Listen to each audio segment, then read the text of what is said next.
I'm here from African Quick Learner. Akkam jirtu daawwattoota fi hordoftoota keenya. Har'aan tana waa'ee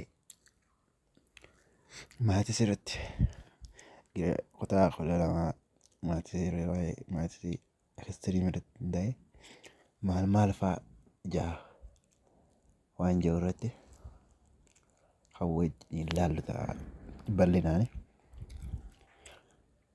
Boqonnaan tokko maal ja'a?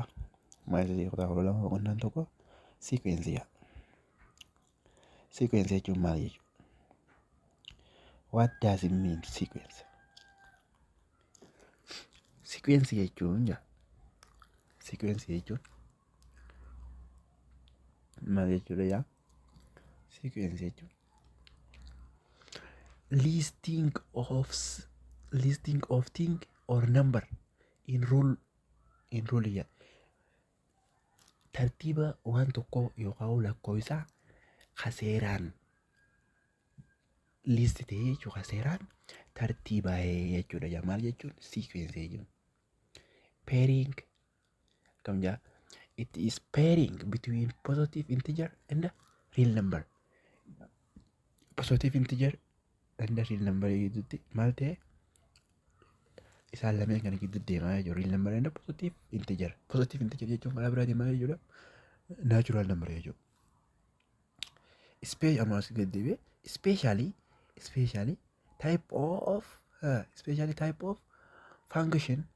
type of function.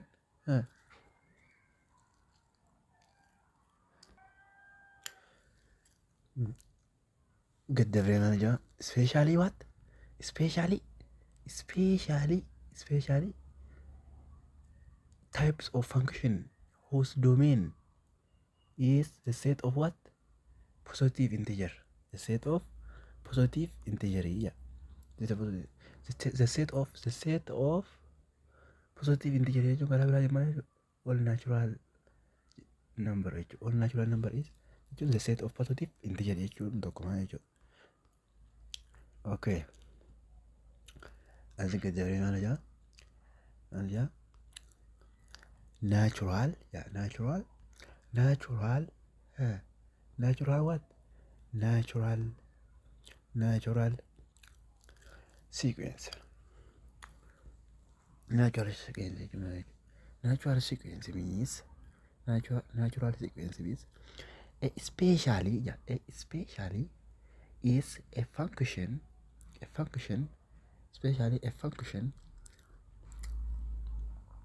with domain natural numbers.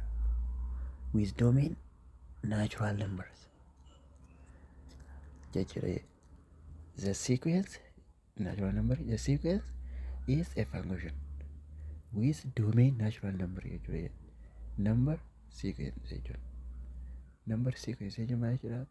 Sorry, natural jechuun dhiifama. Number sequence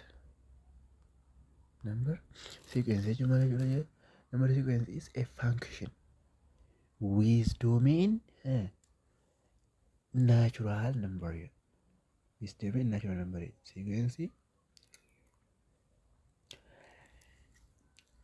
domain natural number ta'e. Domain isaa kan maal ta'e? Kan natural number ta'e. Okay. Maal jedhaa? A sequence that has a least term is called finite sequence. Maal sequence last term qabu jechuudha. Sequence that has a last term warra last dhuma qabu kana amma jennu finite sequence jenna. Warra sequence finite kadhumu jechuun fayyaa least goonee fixuu dandeenyu jechuudha. Finite sequence jechuun. Okay, asitti gaddabree maal jedhaa? A sequence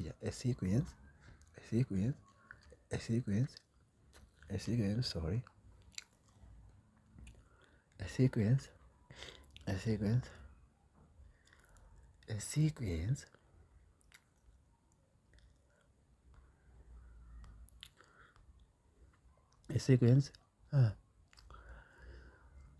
that does not have least term is called what? Infinite sequence. Warra tartiibessinee liist goone hin finne kana maal jennaan? Infinite warra dhumne jennaani. Infinite sequence jennaan jedhe. Okay. Fakkeenya finiteidha. Warra liist goonee fixuu dandeenyu jechuudha. 1 jedhu, 3, 5 jedhu 9 irra dhaabda jechuudha.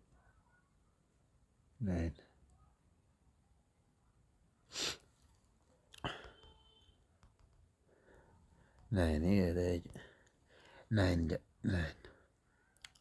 is finite sequence. A sequence garuu infinite sequence kan hin dhumne kan tartiibessinee fixuu dandeenya kami? 1, 2, 3, 1, 2, 3, no, 2, 1, 3, 5, 7, 9, dot jechaa itti fufuu isaa galiisaman. Kana maal jennaan? Infinite kaliisti goonee fixuu hin dandeenye jechuudha. Tartiibessinee keenyee kan fixuu hin dandeenye kadhuma hin qabne jechuudha. Okay. Domains of finite sequence eenyu?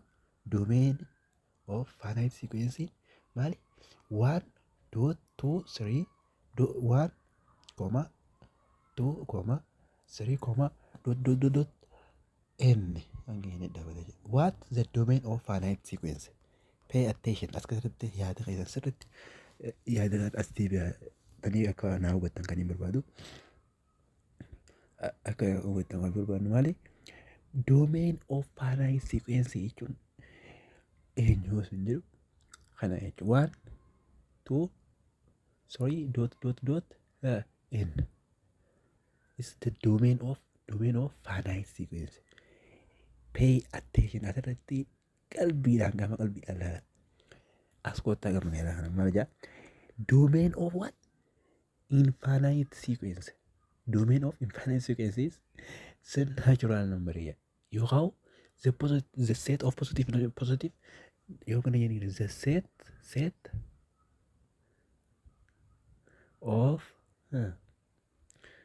of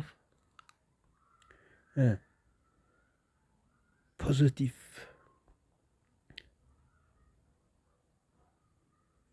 kaja kana gabaa jenna akka barreessine integer positive set of positive integer kana yoo jenni danda'a. Ka eenyuti? Ka infinite sequence dha. Infinite sequence. Pay attention. Domain of finite sequence 1, 2, 3 dot domain of infinite sequence namoo natural number yookaan the set of positive integer jechuudha. Okay. Notation of sequence. Notation of sequence. Let function an equal to 2n minus 1. The domain of A is the set of natural number. The set of natural number is jechuufi natural number jechuun tokko. The set of natural number is equal to the set of positive integer. The set of positive integer. Kana yeroo itti galchinee ilaallu fakkeenyaaf A bakka inni tana waan gisee galchitu A1 ta'a. Walqixanii ta'a. Asittis waan galchita. Meeqa? AN walqixanii ta'a. 2n minus 1. As waan galchita. 1 bakka inni tana gisee galchite. Asittis 2n 1 gate minus 1. Meeqa ta'a? 1 ta'a jechuudha. A1 meeqa? 1 dha. Okay.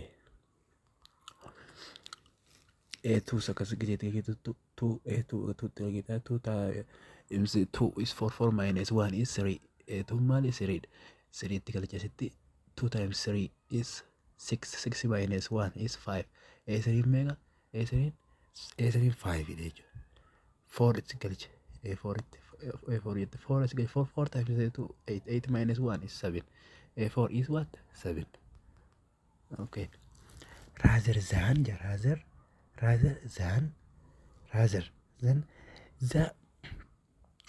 rather than use function notation for what? For sequence use a subscript notation isaa kana ka sequence subscript miileelti ka barreeffamu kana fudhattaa inneen kun akkana wantoota sirrii dot jetti deemaa jechuudha.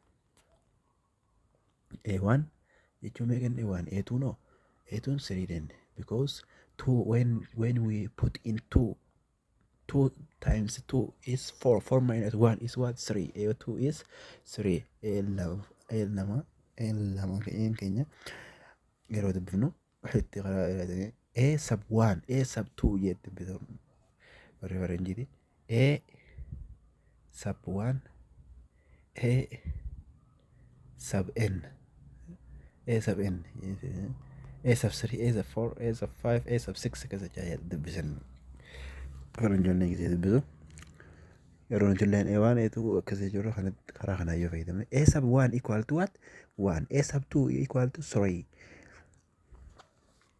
A sub 1 jechuun when subscript is 1 sub jechuun maal jechuudha jala jechuun subscript jechuun jala ka barreeffamu jechuudha sub jechuun jala script jechuun ka barreeffamu jechuudha subscript jechuun ka miila jalatti barreeffamu jechuudha sub jechuun jala jennee script jechuun barreeffamu barreeffamu miila jalatti kan barreeffamu subscript akkuma chemistry keessa baratanitti jechuudha.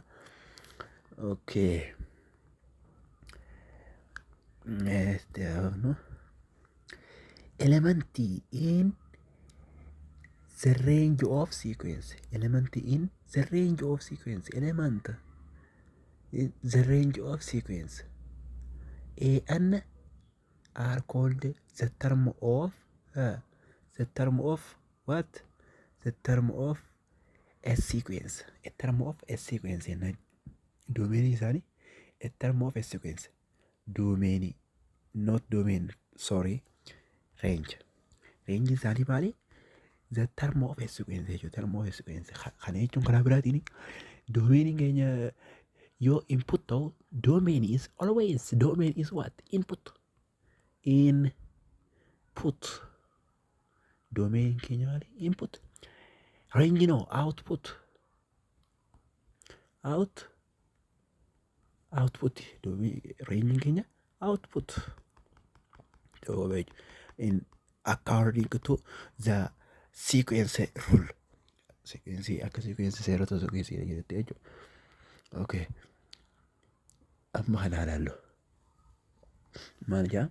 The terms are 1, 2, terms are 1, 3, 5, 7, dot, 2n minus 1.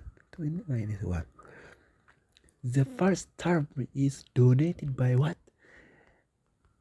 First term is donated by A1 equal to 1. A sub 1 equal to 1. As the second term is donated by what? A sub 2 equal to 3. Kana jechuun maal jechuudha? Isaan olli isaanii ol deemaa maal kennani? Range isaanii ta'e jechuudha. Range. This term is donated by the what? Donated by A sub 3 equal to 5. The nth term is donated by A sub n. A sub n equal to 2n minus 1. 2n minus 1. Okay. A sub n is called the general. A sub n is called the general term of the general terms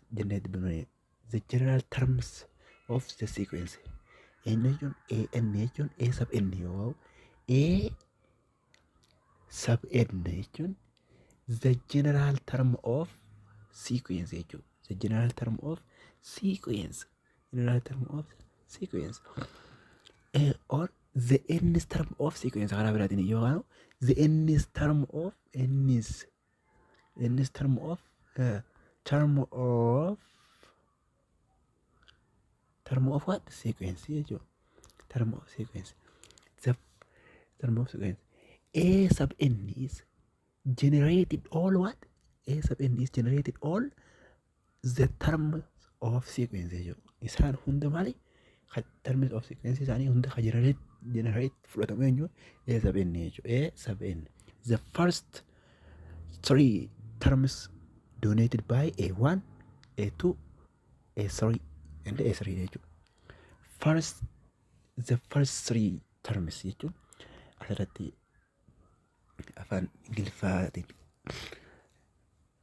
yeroo first three gisee waa sadi waa jee fakkaata. Garuu immoo takkarraa kaasee hanga sadii waan jiru keessa qaba jechuudha. The first three kayo. The first four sila 1 up to 4.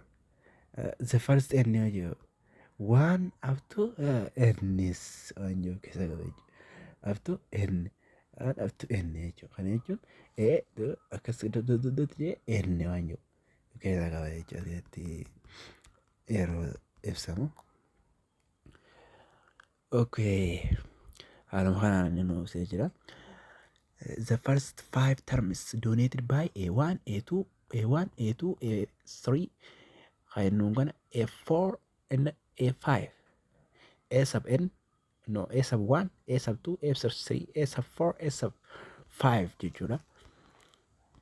Okay.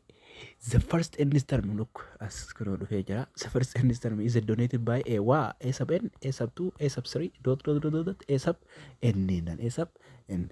This is it. Okay. The sequence. A1, A2, A3. A1. The sequence A1, A2, A3. An is donated by A sub n or A sub n. A sub n. A sub n dal A sub n akkanatti ibsuu dandeenya. Hammee karaa A sub 1, A sub 2, A sub 3, A sub 4, A sub 5 A sub n kayyoo kana karaa kanaan ibsuu ni dandeenya. Karaa biraa tokko kan ibsinu maali? Karaa biraa maali? Akkana gooneeti A sub n n start from 1 up to infinity. Up to infinity. Kana jechuun hanga infinity deema jechuudha. Inni takkarraa kaasee hanga infinity jechuudha. Infinity jechuun maali? It is not last term jechuudha. Last term hin qabu jechuudha. It doesn't have last term. It's infinite. Last term kan qabne jechuudha. Okay. The sequence can be described by karaa kanaan. Karaa meeqaan ibsamuu danda'a? Karaa listing termiidhaan. Karaa writing general terms goote, drawing graph goote, using recurrence relation.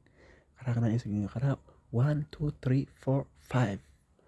Not 5, 1, 2, 3, karaa 4 sequence. We can describe what? These 4 types: listing term, writing general term, drawing graph, using recursive reaction. Kaya fakkeenyota isaanii kutaa itti aanu keessatti kan laallu waan nu hordoftaniif galatooma. African learner African quick learner is kan warra jedhamu irraa kan isinii dhaloone chaanaala keenya hordoftanii akka waa walirraa hubannu dhaamsa keenya nagaan tura.